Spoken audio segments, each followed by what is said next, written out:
Hi people, it's your favorite doctor here again, Dr. Ada, and today I'm here to talk about some drug-food interactions. Now, did you know that when you're on some certain medications, you are not supposed to be taking some kind of foods with those medications? For example, when you're on antibiotics, you shouldn't be taking milk. Now, the calcium or the ions in milk can chelate part of the active ingredients in those antibiotics and then prevent complete absorption. And incomplete absorption will lead to incomplete effectiveness of those medications. So you cannot be taking antibiotics and taking things like milk or any form of dairy products whatsoever. Secondly, if you are on anti-malaria, I'm sure most of your pharmacists would have advised you accordingly that you should not take vitamin C with anti-malaria. Now, here is the reason. So most anti-malarials kill the malaria parasite by creating oxidative stress in them, partly.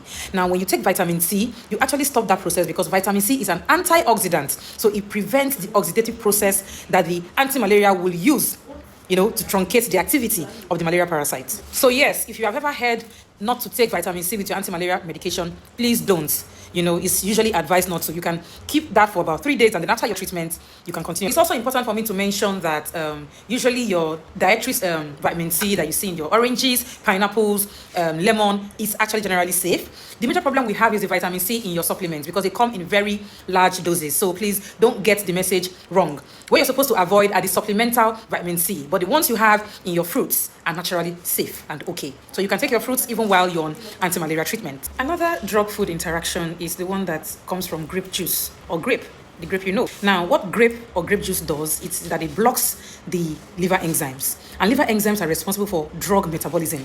Now, when the liver enzymes are blocked and they cannot metabolize the drugs you're taking, it raises blood levels of these drugs.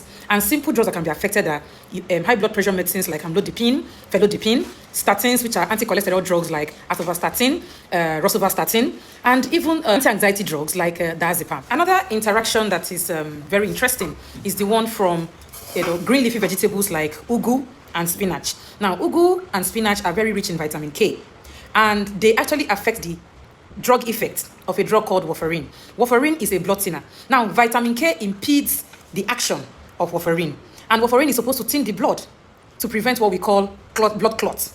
Now, when you take green leafy vegetables with a drug like warfarin, it stops the effect of warfarin, which is actually to thin the blood and allow the blood to flow freely, and causes it to clot instead.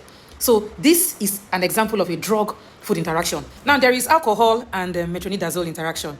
For those of you that take alcohol and you're probably on metronidazole, which is a Flagyl, Loxagil, you're taking alcohol and you're taking metronidazole, the interactions are usually very grave. And you might not even know. You'll be experiencing things like hot flushes, nausea, vomiting. Also, your common anti-malaria, actually the ones that contain artemether-lumefantrine in drugs like Lonart, Amatem, Coartem, require a high fatty meal for them to get absorbed properly. So if you're on such anti-malaria, it is important that you take them with meal. Do not take them on empty stomach. And that meal should be a rich fatty meal for complete absorption, which will also affect the effectivity of the drug. If you're on a group of high blood pressure medicines, the ones we call the CE inhibitors, groups of drugs like enalapril, lisinopril, naturally their side effect is that they cause high potassium levels in those who are taking them. Now, you want to avoid fruits like banana, orange juice that are very high in potassium levels, because when you take them alongside with those high blood pressure medicines, you stand the chance to have high levels of potassium in the bloodstream.